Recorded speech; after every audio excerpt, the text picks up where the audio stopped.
Ô, Saravalli, interessante. Eu já quero perguntar, obviamente, toda a sua percepção a respeito da Vale, que está num movimento aí de leilão nesses primeiros minutos do dia, com uma venda praticamente a mercado gigantesca numa corretora do JP.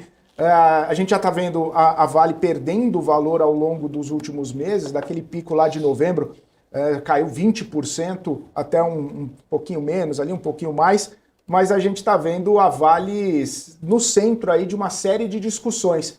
Tem China, tem movimentos internos, tem movimentos externos, tem demanda pelo próprio minério, tem a demanda por outras metálicas Sim. mais usadas nesse momento por conta de chips, inteligência artificial, enfim.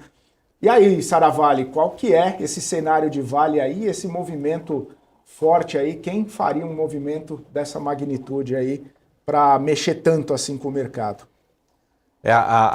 Respondendo a pergunta de trás para frente, que acho que é a pergunta mais importante, é que é uma decisão, esse movimento ele vem por uma decisão por parte dos acionistas, né? Então, por parte de um grupo de acionistas, um acionista especificamente, mas a princípio não existe um fundamento por parte da empresa que justifique essa queda. Então a gente está vendo agora, né, a ação nesse exato momento ainda em leilão, né, sinalizando uma abertura de forte queda. E por mais que seja organizado, ou seja, tenha um leilão, enfim, tenha uma organização, na minha opinião tem uma certa dose também de desorganização, né? A gente teve esse movimento, vamos colocar assim, de compra de estrutura com opções, com derivativos, né? E agora vamos colocar assim, essa desmontagem, né, dessa posição dentro do pregão. Então, concordo com você. Traz uma pressão adicional que não precisaria ter, né? Poderia ser de uma forma, na minha opinião, mais organizada do que num leilão aí com um peso, com volume tão forte. Então, respondendo a pergunta de você que está operando, olhando para buy and hold, aumentar a posição, sim. Né? Se a gente não tem mudanças de fundamentos, é lógico que, como o Felipe colocou, tem desafios em relação ao minério de ferro, China, crescimento chinês, câmbio, diversas variáveis, né?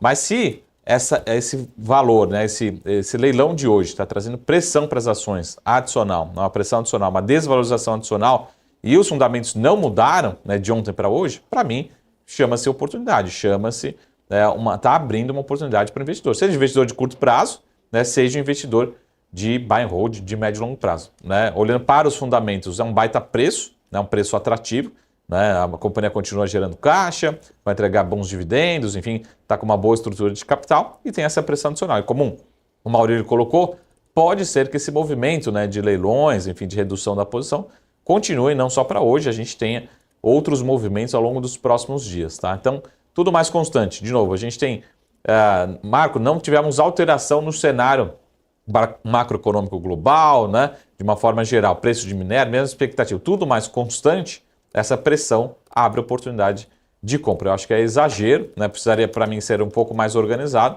mas se você é investidor, principalmente pessoa física, podem surgir oportunidades. Eu acho um baita preço olhando para fundamentos. Tudo mais constante, não tivermos mudanças de fundamentos, é um bom preço sim de entrada, né? De compra para o investidor. Tá? De novo, parece ser muito mais uma decisão de um acionista específico ou de outros acionistas que precisam desse recurso para reduzir sua alavancagem, reduzir seu endividamento nas suas empresas, na sua holding, enfim, né?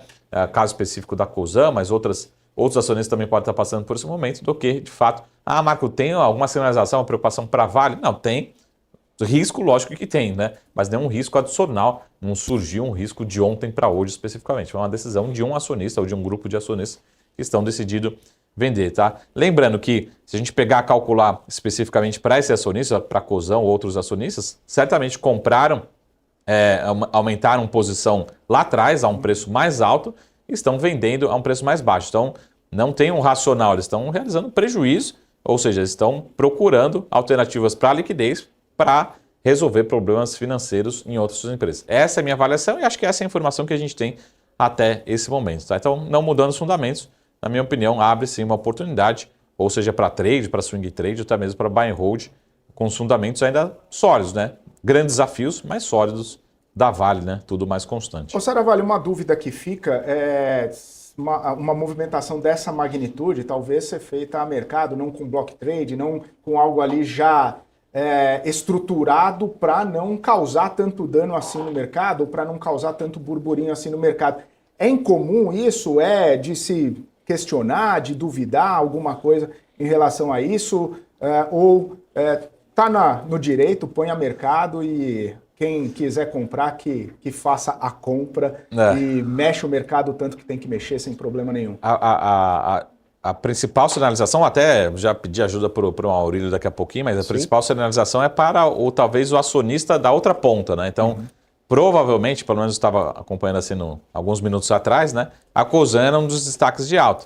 Então, o que sinaliza, o que chama a atenção é o volume, né? O volume expressivo, né? Por algumas corretoras específicas ou do leilão específico. Qualquer volume aqui no Brasil acima de R$1 bilhão é um volume muito expressivo, né? Tendo em vista o nosso volume negociado diariamente. Então, chama atenção será que essa empresa, esse acionista está tão desesperado assim, estão precisando de tanto recurso, precisa vender num dia só, né? Obter essa liquidez, ou realmente teve algum catalisador para ele interno que falou, eu preciso sair dessa empresa, preciso desistir desse negócio. Então, essa é a sinalização. Mas por uma relação, talvez, de liquidez, as ações da Cosan, tudo mais constante, vão reagindo positivamente. Então, acho que o que chama atenção, né, que na minha opinião, concordo que você poderia ser melhor organizado, é o volume, né, o volume muito expressivo. E isso pode trazer um catalisador para outros grandes investidores de Vale, né? Lembrando que Vale tem um controle pulverizado, ou seja, tem diversos grandes investidores, mas ninguém detém um controle da companhia, poderiam trigar também outras vendas, como a gente está vendo, está questionando nesse exato momento. Mas, enfim, depois de já fazer a cola e passar para o Maurílio aqui, para a gente ver o desempenho da Cosan, né, que provavelmente está recebendo bem essa notícia, que sempre foi um catalisador. Talvez a Cosan esperava um cenário muito melhor para as suas ações, para a sua estrutura de capital, para a sua geração de caixa, que também talvez acabou não acontecendo. A gente vê uma desvalorização grande das ações ao longo desses últimos 12, 24 meses, e agora talvez esteja precisando, ou precisando mais, né, desses recursos nesse exato momento. Acho que é essa leitura mais de estrutura de capital de financiamento, tá? E aí talvez beneficie, né, a liquidez dos acionistas ou da empresa Cosan ou do grupo como um todo.